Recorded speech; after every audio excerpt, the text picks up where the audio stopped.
ពួកគេជាអ្នកផ្ដល់អាហារឲ្យយើងតែពួកគេបែរជាខ្វះខាតអាហារនិងត្រូវបានគេផាត់ចេញទៅវិញពួកគេដាំដំណាំស្បៀងឲ្យយើងតែពួកគេបែរជាត្រូវបានគេមិនអើពើនិងមើលរំលងនៅទូទាំងទ្វីបអាស៊ីកសិករខ្នាតតូចជាពិសេសស្ត្រីគឺជាឆ្អឹងខ្នងនៃប្រព័ន្ធស្បៀងអាហារ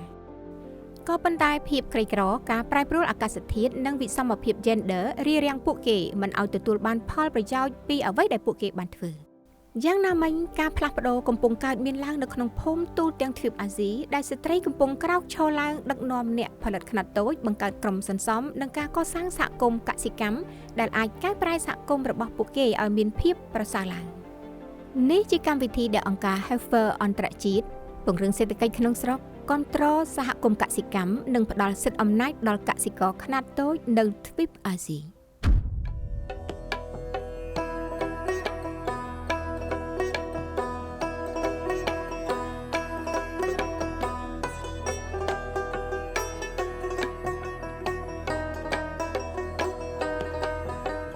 ពួកគេផ្ដល់អាហារដល់ប្រទេសជាតិពួកគេចិញ្ចឹមមនុស្សជំនាន់ក្រោយកសិករខ្នាតតូចនៅទ្វីបអាស៊ីធ្វើឲ្យប្រព័ន្ធស្បៀងអាហាររបស់ជាងបន្តដំណើរការតាមរយៈកិច្ចខិតខំប្រឹងប្រែងនិងដោយដៃរបស់ពួកគេផ្ទាល់ពួកគេមិនមែនដាំតែដំណាំប៉ុណ្ណោះទេពួកគេថែមទាំងបង្កើតក្តីសង្ឃឹមផងដែរក្នុងចំណោមកសិដ្ឋានចំនួន570លានកសិដ្ឋានលើពិភពលោកកសិដ្ឋានជាង475លានគឺកសិដ្ឋានខ្នាតតូចក្នុងនោះមាន 74% ស្ថិតនៅក្នុងទ្វីបអាស៊ីកសិករខ្នាតតូចនៅអាស៊ីជាពិសេសស្ត្រីប្រឈមមុខនឹងភាពស្រេកឃ្លានភាពក្រីក្រនិងភាពឯកោស្ត្រីពុំសូវមានសិទ្ធិក្នុងការបញ្ចេញមតិនិងធ្វើការសម្រេចចិត្តឡើយយុវជនធ្វើចំណាកស្រុកទៅទីក្រុងធំៗដើម្បីរកប្រាក់ចំណូលហើយការប្រែប្រួលអាកាសធាតុធ្វើឲ្យគ្រួសារកាន់តែមានភាពក្រីក្រទោះបីជាកសិករខ្នាតតូចខិតខំផ្ដល់អាហារដល់ពិភពលោកក៏ដោយក៏ពួកគេតែងតែត្រូវបានគេមើលរំលងសូម្បីតែក្នុងគ្រាលំបាកបំផុតក៏ដោយក៏ក្តីសង្ឃឹមនៅតែកើតមានឡើងបន្តិចម្ដងដែរខ្ញុំឈ្មោះដាញ់កូម៉ារីម៉ាហាតូខ្ញុំរស់នៅក្នុងហូបសេកតវ៉ាន់បេលូវ៉ាប្រទេសនេប៉ាល់ខ្ញុំជាអ្នកធ្វើការក្នុងវិស័យកសិកម្មខ្ញុំចិញ្ចឹមសត្វពពែនិងសត្វក្របីក្រៅពីនេះខ្ញុំក៏មានដាំបន្លែហើយនៅរដូវកាលដាំដុះខ្ញុំធ្វើស្រែនិងដាំពោត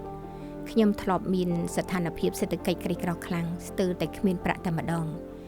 ដំបូងឡើយស្វាមីរបស់ខ្ញុំគាត់នៅផ្ទះដល់ក្រោយមកគាត់ក៏បានទៅធ្វើការនៅក្រៅប្រទេស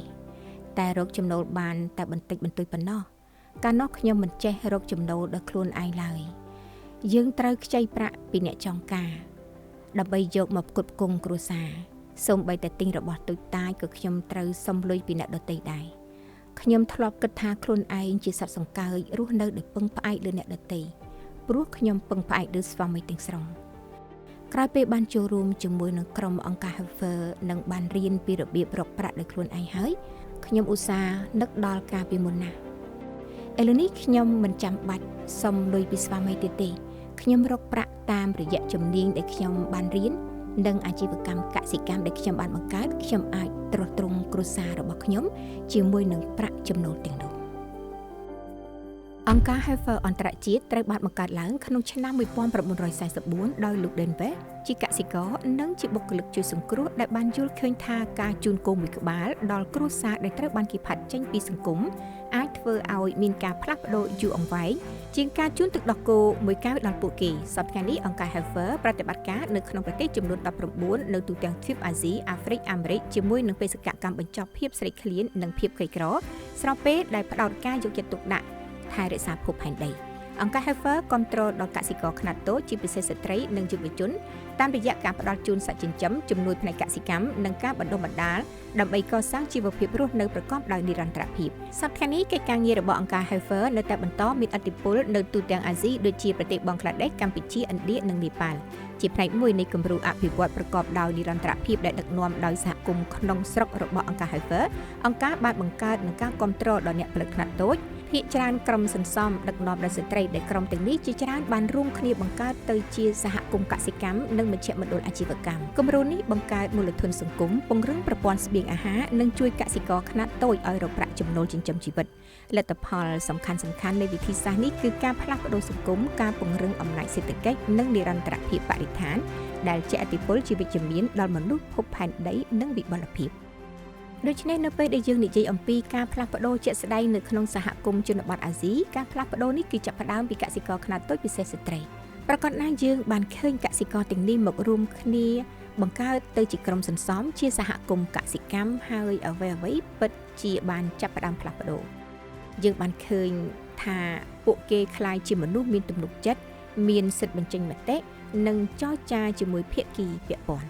ការផ្លាស់ប្ដូរទាំងនេះមិនមែនមានផលប្រយោជន៍សម្រាប់តែជីវិតនិងជីវភាពរស់នៅរបស់ពួកគេនោះទេតែវាមានឥទ្ធិពលលើសហគមន៍ទាំងមូលហើយវាមិនត្រឹមតែលើវិស័យកសិកម្មប៉ុណ្ណោះទេសហគមន៍កសិកម្មគឺជាអង្គការដ៏មានឥទ្ធិពលដែលរួមចំណែកដោយផ្ទាល់ដល់គោលដៅអភិវឌ្ឍប្រកបដោយចីរភាពទី1និងទី2នៅពេលកសិករធ្វើការជាក្រុមជាមួយអង្គការពួកគេអាចធានាថាកសិករទទួលបានតម្លៃសមរម្យនិងធានាបាននៅការអនុវត្តល្អនៅលើទីផ្សារហើយវាជួយឲ្យកសិករទទួលបានប្រាក់ចំណូលដ៏សមរម្យផងដែរ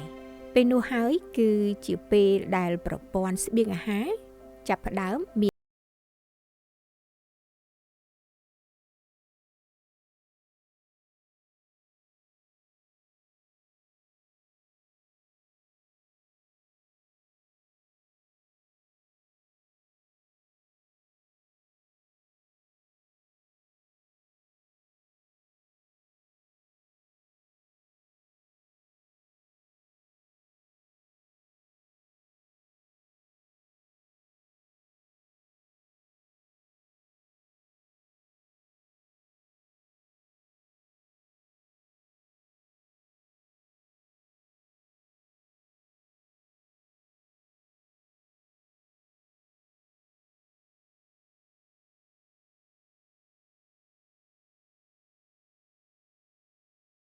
ក៏នឹងប្រជាពលរដ្ឋទាំងអស់